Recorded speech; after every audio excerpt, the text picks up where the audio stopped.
We'll keep a very close eye on what's going on. Reaction to the appointment of a murdered and missing Indigenous woman and girls ombudsperson. And I hope to inspire some people, and especially in my community. The torch is lit in Fort Chip for the Arctic Winter Games. It's a really nice option to have something healthy, something delicious.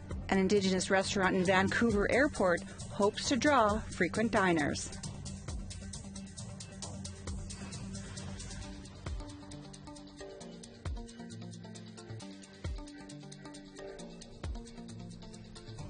Good evening, I'm Priscilla Wolfe. The federal government is moving towards appointing an ombudsperson to oversee progress on the 231 calls for justice from the final report of the National Inquiry into missing and murdered Indigenous women and girls. This comes with the naming of former Inquiry Executive Director Jennifer Rattray as a special advisor. She is supposed to make sure that the ombudsperson's office is a reality. But as Fraser Needham reports, after 4 years of waiting, murdered and missing Indigenous women and girls advocates are cautiously optimistic. The MMIG final report was released in 2019. At a press conference Tuesday, the Crown Indigenous Relations Minister said he understands people are impatient, but Mark Miller wants to make sure an ombudsperson is appointed the right way. I can't single-handedly and should not single-handedly in one sort of fell swoop appoint an ombudsperson without the proper consultation with survivors groups and families. I think regardless of who that person would be, they would be hamstrung from the get-go because the proper consultation had not been done. Former Inquiry Chief Commissioner Marion Buller has been highly critical of the Trudeau government for moving too slowly on the calls to justice. But Buller worked closely with Jennifer Rattray on the inquiry and says she is the right person for the job. Well, when I read the report about the new ministerial special representative, my first response was, well, it's, we're going to study in order to have a study, or we'll have a committee in order to have a committee.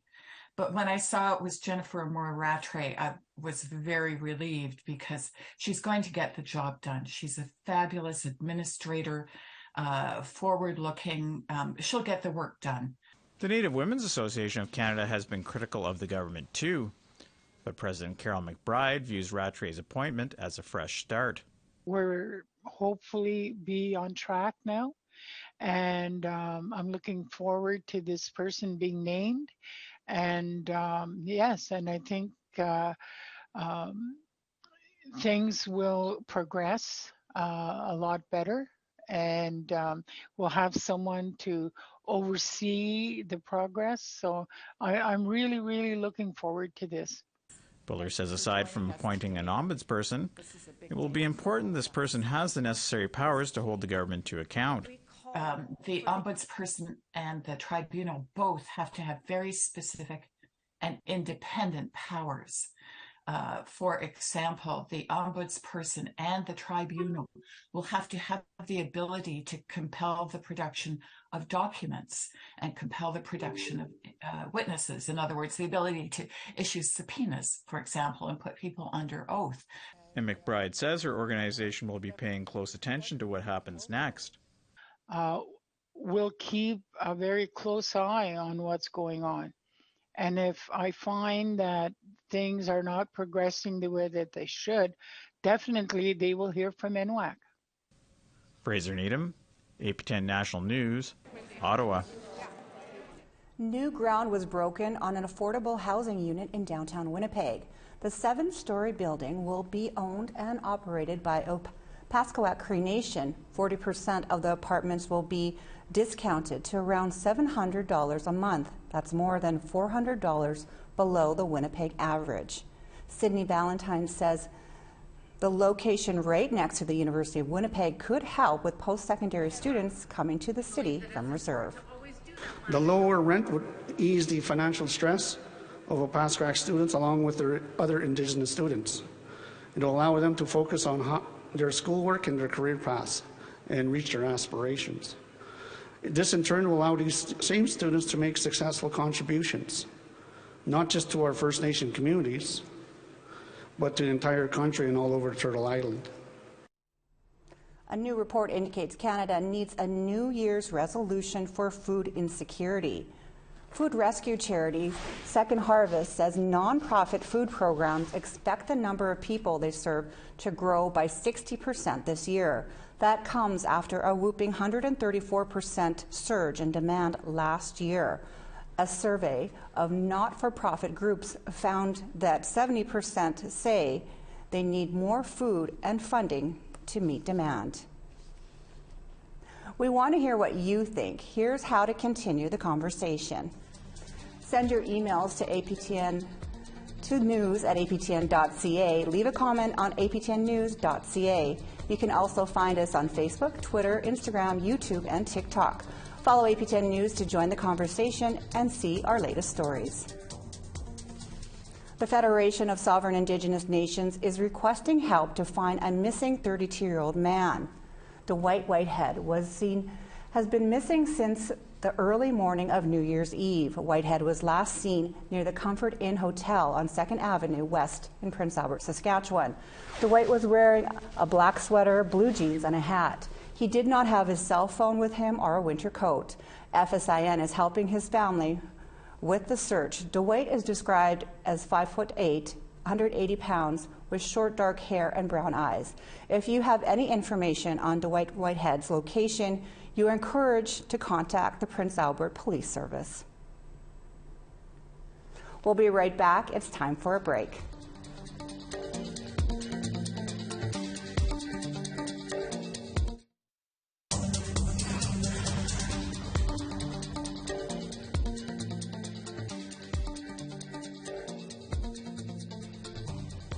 Amnesty International is calling on BC Canadian governments and Coastal GasLink to stop building the pipeline in Wet'suwet'en territory.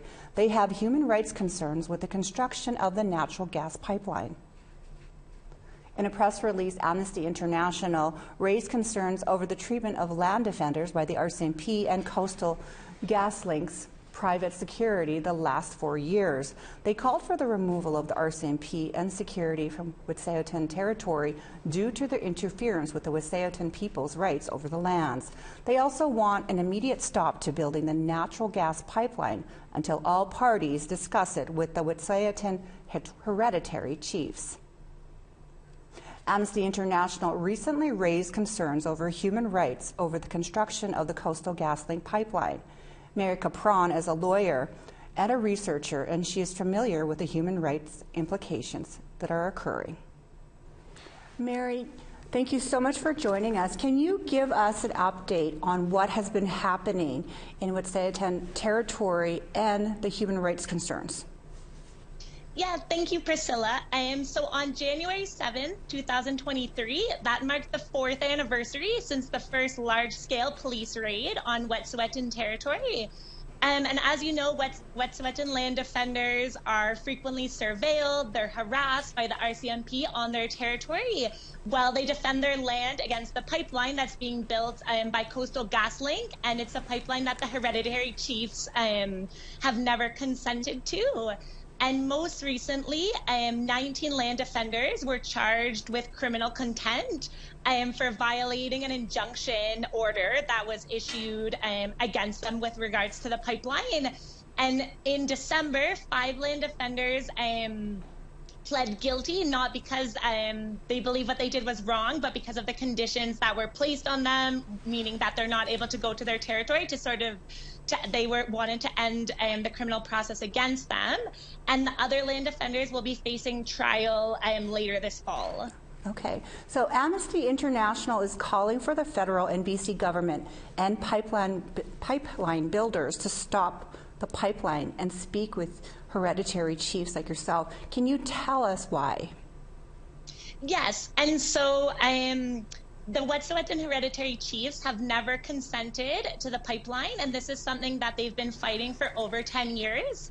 And so Amnesty International, we're working together with them to amplify their voices.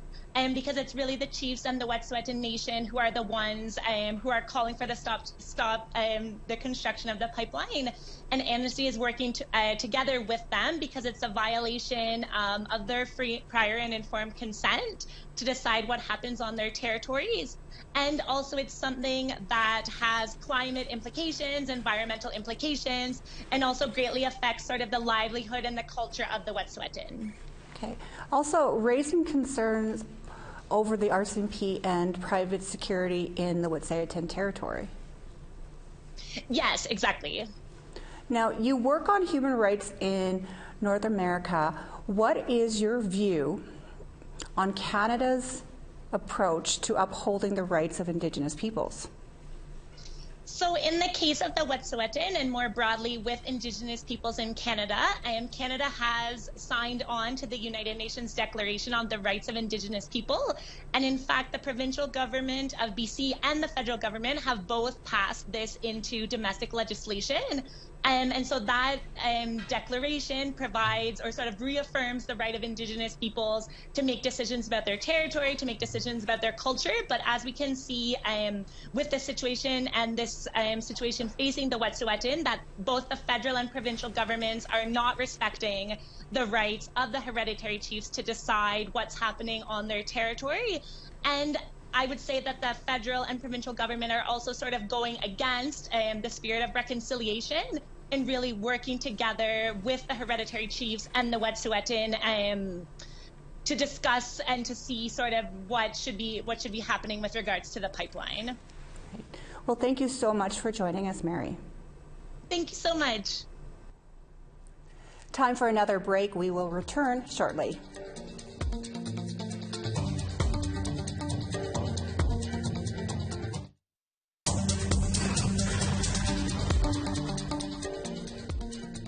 Welcome back. Time now for our photo of the day.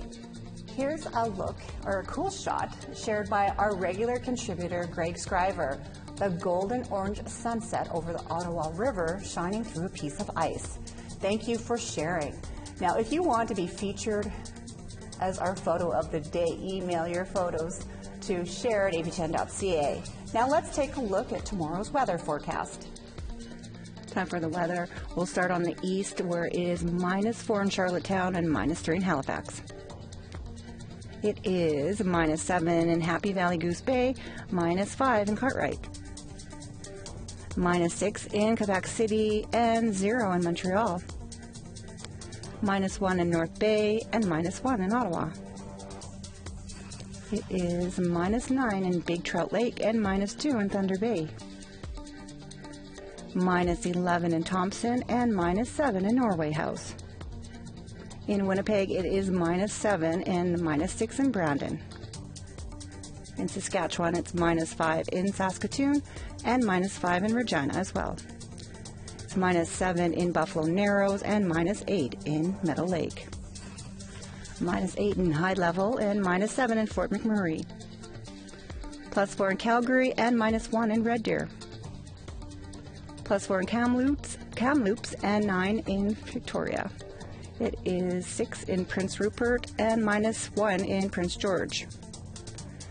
-23 in Rock River and -19 in Old Crow. It's -12 in Yellowknife and -14 in Trout Lake. It is -20 in Colville Lake. It is -32 in Baker Lake, and it is -31 in Chesterfield. -28 in Cowiwheat, and -26 in Clyde River.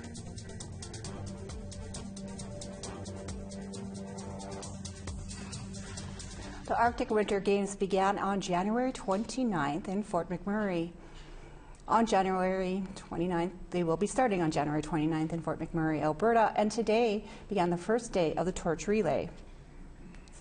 The torch will be taken from Fort Chipewyan and will visit 8 communities on their way to Fort McMurray to open the Games. Teams from Alberta North, the Northwest Territories, Nunavut, Yukon, and Nunavik, and Quebec will compete with Alaska, Greenland, Norway, Sweden, and Finland in dozens of indoor and outdoor sports. And APTN will be there to cover it. Alicia Gladu is 17 and representing Alberta North. She says she is looking forward to the upcoming games. I think it's really cool, and it's a cool experience, and I hope to inspire some people, and especially my community, since I'm the only member playing. So it means a lot, and it's kind of cool to experience this and meet new people.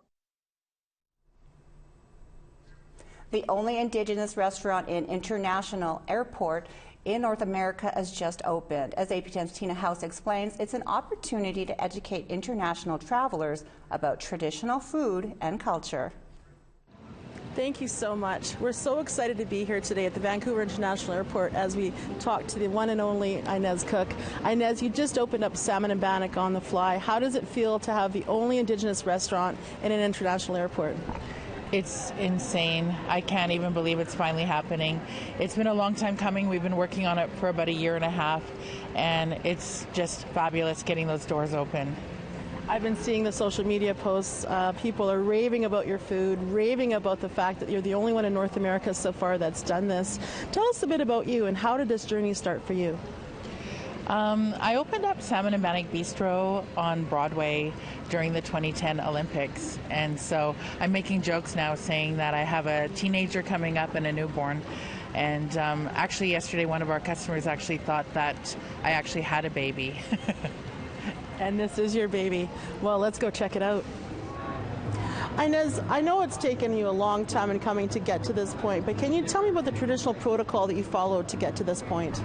It was interesting because I learned that I had to, follow protocols, and that's something completely new for me. I didn't grow up in my culture. I'm learning, and like Maya Angelou said, know better, do better. So I wanted to do it in the right way, and so I went to meet with Chief Wayne Sparrow, and I asked permission, and I had 2 protocol meetings.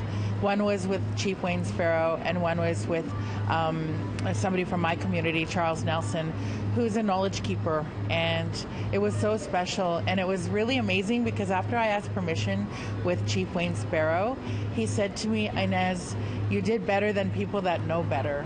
And that meant a lot because I feel like I have so much to learn, and I feel like everybody knows everything and I know nothing. And so that was it made me feel really special, and it felt like we were starting on a good way. And when we left his office, 2 eagles flew over us. It was so special. Amazing. Inez, I know you have an incredible story being a 60 Scoop. Tell me about you relearning your culture and really taking that in and now following protocol as you did. Well, being 60 Scoop and being involved in the Indigenous community, I'm still learning every day. I make jokes saying I'm like a born-again native because I'm so proud now. When, it feels amazing because I never used to be proud, and now I'm super proud. And 11/11/11, I got reintroduced to my community and my biological family, and I received my traditional name, which is Sneetsmana, and I received my button blanket. So now my branding moving forward is all inspired by my button blanket. Incredible. Inez, let's check out some of this incredible food that you guys are making down here at Salmon and Bannock. So we decided to have a fish choice, a meat choice, and a vegetarian choice, hot and cold of each. Here we have a Bannock taco, which a lot of people are familiar with. Super hearty, delicious, and this one's actually vegetarian. And we have our Salmon and Bannock plate, perfect, on the go, little snack. And that's a hot open-faced bison sandwich on Bannock with some horseradish aioli. So at our Broadway location, we do a bison pot roast. Here we did the open-faced bison. So it's kind of like brand aligned and delicious, and people that know our flavors and our brand can try the same things here. Of course, we have our Bannock, we have our Indigenous World wines. Here we have a beautiful field of beet salad. A nice way to add is some protein is some candied salmon. And Ojibwe wild rice pudding, delish, perfect to take on your flights. And we have some beautiful breakfast parfaits, yogurt parfaits made with our medicines. One's with sweetgrass cherries, one's with sage blueberries. We're also carrying Tradish jams as well, which is great for the traveling public to take. Bring some Bannock and jam on their flight. Amazing. You found a way to incorporate Indigenous culture and tradition within your food. I think that's amazing. Now let's talk about this incredible menu that you have. Show us around a little bit. Yeah. So this is the French one. And then And then what we did here is we did a slideshow. So because we're at international departures, a lot of people may not speak English or French. So we wanted to have a slideshow so people can actually see what we're doing. They see the bannock, they say, what's bannock, what's salmon?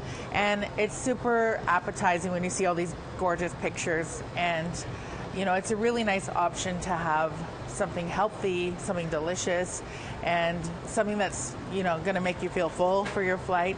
We know that a lot of the airlines, the food isn't as delicious as we'd like. And, you know, the guests that came to Canada that didn't get a chance to try Indigenous food, this is a nice send-off that they get to try it. And the other ones that are having last-minute cravings, they can come visit us as well. I'm so excited to introduce you to somebody so special to me. She's become part of the Salmon and Bannock family. Here's the artist that painted our mural, Charlene Johnny.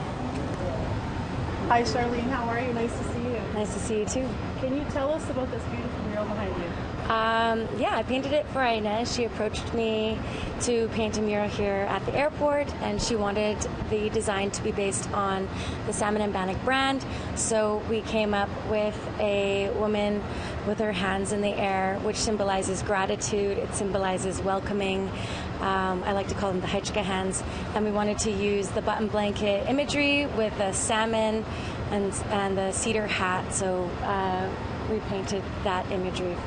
Amazing. It's gorgeous, and it certainly does symbolize Inez herself here in the mural. Here's one of our customers. What do you think? You're almost finished. It's amazing and delicious. Please come down, check it out. Back to you in studio. This week on In Focus, we put Indigenous youth in the forefront. We spoke with young people who are making differences in their communities and breaking down barriers for future generations. Here's a look at our latest episode. We think you're the first non-binary anchor, at least in Canada, to host a national show. So when I say that, I mean, what are your thoughts on that? I never had queer adults to look up to, you know, especially like in the media. So I think, you know, now knowing that, like, I'm one of those people that, like, I needed. Don't care about what people think. I have spent too much of my life caring about what people think. Once I just decided that the only person that I wanted to impress was myself, my life became so much better. I became so much happier because I started to do what I wanted to do. I started to go into the classes that I wanted to go in. I started fighting for my right to compete on the side that aligns with myself. When you're learning more about your mother tongue, that kind of first language that a lot of us have, it strengthens the identity that you have, and it strengthens the connection that you have to the land, because so much of our language is connected directly to the land. And I think that's why the mental health work that I initially started with kind of started to intertwine together with the culture and language work that I was doing too. Just seeing the smiles on their faces come in every single day, you know, seeing them rely on us, like, it gives me a sense of responsibility. And, you know, that's why I'm so committed to these kids, is because when I was at their age, I wish there was someone there for me outside of my family. I wish I had a program. That's the show for tonight. Thank you for joining us. We will see you here tomorrow.